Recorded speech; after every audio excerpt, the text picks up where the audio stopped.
Breaking news మీరు చూస్తున్నారు. మంచిర్యాల జిల్లాలో ఒక సంఘటన ఏర్పడ్డది. పెళ్లి కాకముందులే వరకట్న వేధింపులతో అనూష అనే అమ్మాయి బలన మరణానికి పాల్పడినట్టు మనకు తెలుస్తుంది. పెళ్లికి ముందులే వరకట్న వేధింపులు అంటే ఇద్దరు క్యాస్ట్లు వేరవడంతో పెద్దలు అంగీకరించడం జరగలేదు. ఇద్దరు పెద్దలు కూర్చొని మాట్లాడుకుని మీకు మాకు సంబంధం లేదని చెప్పడం జరిగింది. తర్వాత కూడా శ్రీకాంత్ అని ఫోన్ చేయడం, బెదిరించడం జరుగుతుంది.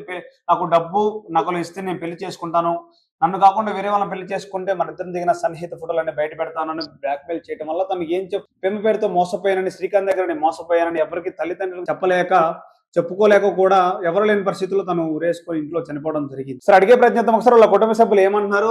మా ప్రతినిధి ఆదిత్య ఉన్నాడు. ఒకసారి ఆదిత్య, ఏం జరిగింది? అనూష ఎందుకు బలన మరణానికి కారణం ఏంటి? అసలు వాళ్ళ కుటుంబ సభ్యులు ఏమంటున్నారు? ఈ ఘటన మంచిర్యాల జిల్లాలోని భగవంతవాడలో జరిగింది.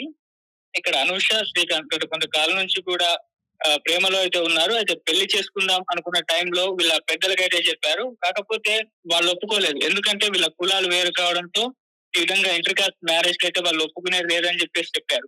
అయితే ఇక్కడ శ్రీకాంత్ అండ్ ఒక కండిషన్ పెట్టాడు. నేను పెళ్లి చేసుకోవాలంటే నువ్వు డబ్బులు నగలు ఇస్తే తప్పితే పెళ్లి చేసుకుంటానని చెప్పేసి ఒక కండిషన్ పెట్టాడు. ఈ విధంగా పెళ్లికి ముందే వరకట్నం కావాలని చెప్పేసి వేధించడం జరిగింది. సో ఆ కారణంతోనే అనూష తీవ్ర మనస్తాపానికి గురై బలవన్మరణానికి అయితే పాల్పడింది. ఇక్కడ కొంత బ్లాక్ మెయిల్ కూడా చేశాడు. అంటే డబ్బులు వరకట్నం ఇచ్చి ఎక్కువగా ఇవ్వాలి, లేకుంటే మనం అంత ముందు సన్నిహితంగా దిగిన ఫోటోలు వీటన్నిటిని కూడా బయట పెడతానని చెప్పేసి ఈ రకంగా బ్లాక్ మెయిల్ కూడా చేశాడు.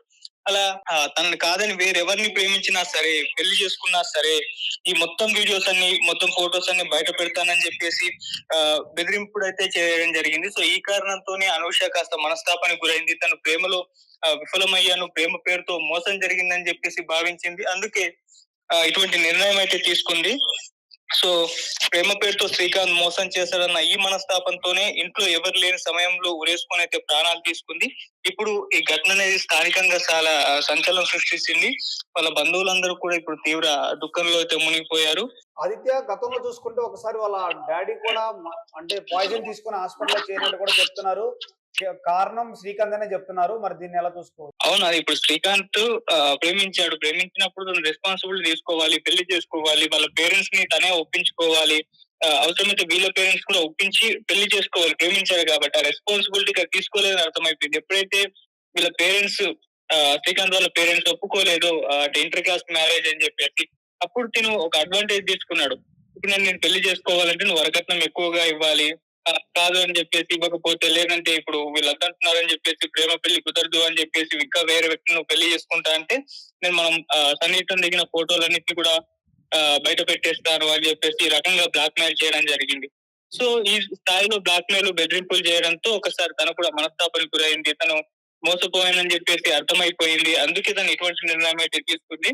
ఇప్పుడు వాళ్ళ అమ్మాయి వాళ్ళ పేరెంట్స్ కూడా ఇదే ఆరోపిస్తున్నారు. శ్రీకాంత్ ఈ రకంగా బెదిరించడం వల్లే మా అమ్మాయి చనిపోయిందని చెప్పేసి చెప్తున్నారు. తమకు న్యాయం కావాలని చెప్పేసి కూడా డిమాండ్ చేస్తున్నారు. సో ఇదైతే ప్రజెంట్ జరిగింది. ఇక పోలీసులు కూడా అతను అదుపులోకి తీసుకున్నట్టుగా తెలుస్తుంది. సో ఇంకా ఇన్వెస్టిగేషన్ జరుగుతుంది కాబట్టి మరిన్ని విషయాలు అయితే బయటపడే అవకాశం తొందరలో ఉంది. Vamsi, thank you Aditya. Thank you. చూశారు కదా, ప్రేమ పేరుతో మోసాలు ఎన్నో జరుగుతా ఉన్నా కూడా అంటే ప్రేమించి పెళ్లి చేసుకుందాం టైంలో కూడా పెద్దలు ఇంటర్ కాస్ట్ మ్యారేజ్ వల్ల చనిపోతూ వస్తూ ఉన్నారు. అంటే పెద్దలు ఒప్పుకోవడంతో వీళ్ళిద్దరు పెద్దల మధ్య కూర్చొని ఒక అంగీకారం చేసుకున్నారు. మీకు మాకు ఎలాంటి సంబంధం లేదు, ఎవరి లైఫ్ వాళ్ళు చూసుకొని చెప్పిన తర్వాత కూడా శ్రీకాంత్ అనే అబ్బాయి మళ్ళీ అనూషని వేధింపులు చేయడం జరిగింది. కట్నం ఇస్తే నేను పెళ్లి చేసుకుంటాను, లేకపోతే మన ఇద్దరు ఫోటోలు బయట పెడతామని చెప్పడం జరిగింది. వాళ్ళ తల్లి ఎంత ఏడుస్తుందో మన వీడియోలో కూడా చూడొచ్చు ఒకసారి, ఎంత బాధపడుతుందో. అంటే ఎంత ప్రేమగా పెంచుకున్న, అంటే 20 ఏళ్ళు 23 ఏళ్ళు పెంచుకున్న కూతుర్ని వాళ్ళ కళ్ళ ముందర చనిపోతే ఎంత బాధగా ఉంటుందో. మరి శ్రీకాంత్ పెద్దల ముందులో కూర్చున్నప్పుడు, మాట్లాడుకున్నప్పుడు, అయిపోయినప్పుడు మళ్ళీ ఎందుకు వేధిస్తున్నట్టు ఫోటోలు దిగి మళ్ళీ అవి బయట పెడతాం, బెదిరించడం ఇవన్నీ జరుగుతూనే ఉన్నాయి సమాజానికి. మరి ఈ కేసు ఎక్కడి వరకు వెళ్తే చూద్దాం ఒకసారి. పెద్దలు కూడా, అంటే వాళ్ళ అమ్మ కూడా ఎలా మాట్లాడుతుంటే తను ఏం చేసిండో ఫస్ట్ కా నుంచి లాస్ట్ వరకు ప్రతిదీ కూడా చెప్తుంది. ఇప్పుడు తను ఫస్ట్ కాంచి ప్రేమించినప్పుడు తెలిసిన తర్వాత పెద్దల దగ్గర కూర్చొని మాట్లాడి వద్దనుకున్న తర్వాత ఎవరి లైఫ్ వాళ్ళు చూసుకున్న తర్వాత దాంట్లో వాళ్ళ తండ్రి కూడా ఒకసారి మళ్ళీ పాయిజన్ తీసుకున్నాడు. తర్వాత వచ్చిన తర్వాత మళ్ళీ అది కూర్చొని మాట్లాడుకుని ఎవరి లైఫ్ వాళ్ళు చూసుకుంటున్న మధ్యలో మళ్ళీ కాల్ చేసి అనూష అనే అమ్మాయికి ఇలా చేస్తున్నాం, ఇలా అయితేనే మాట్లాడతాం, లేకపోతే నన్ను కాకుండా వేరే వాళ్ళు పెళ్లి చేసుకున్న అవసరం, ఆ టైం వస్తే మన ఇద్దరిని దిగిన ఫోటోలు బయట పెడతానని బెదిరించడం జరుగుతుంది. అంటే పెళ్లి కాకముందులే వరకట్న వేధింపులు, పెద్దలకు దగ్గరకు వచ్చినప్పుడు మాట్లాడుకున్న తర్వాత మళ్ళీ ఈ సన్నిహిత ఫోటోలు బయట తీసుకొస్తాను మాట్లాడటం, ఈ అమ్మాయికి తట్టుకోలేక, తల్లిదండ్రులకు చెప్పుకోలేక తను బలవన మరణానికి గురైనట్టు తెలుస్తుంది. మరి పోలీసులు కేసు దర్యాప్తు చేస్తున్నారు. మనం చూస్తా ఉన్నాం సమాజంలో ఇలాంటి ఇప్పుడు శ్రీకాంత్, అనూష ఎలా అయితుందో ప్రేమ మోసాలు చాలా అయితున్నాయి మోసాలనేవి. సో జాగ్రత్తగా ఉండాలి. తల్లిదండ్రులు కూడా ఒక రెప్పపాటు అబ్బాయిలనే గాని, అమ్మాయిలనే గాని కొంచెం చూస్తా ఉండాలి. ఏం చేస్తున్నారు? ఎలా ఉంటున్నారు? మన మాట వింటున్నారా? లేదా మరి వేరే ఎవరితోనో మాట్లాడుతున్న రిలేషన్‌షిప్‌లో ఉన్నారో కూడా చూడాలి ఒకసారి. వాళ్ళు చేసే చిన్న చిన్న తప్పులు కూడా ఇలా చావుకు కారణాలు అయితా ఉంటాయి. సో దానికి కూడా ఒక కారణం మనం కూడా అయితాం. తల్లిదండ్రులు కూడా అయితాం కాబట్టి సో జాగ్రత్తగా ఉండాలని కోరుకుంటూ మీ పిల్లగాళ్ళని జాగ్రత్తగా చూసుకోండి. మీకేమైనా అనిపిస్తే కామెంట్ రూపంలో తెలియజేయండి. Thank you.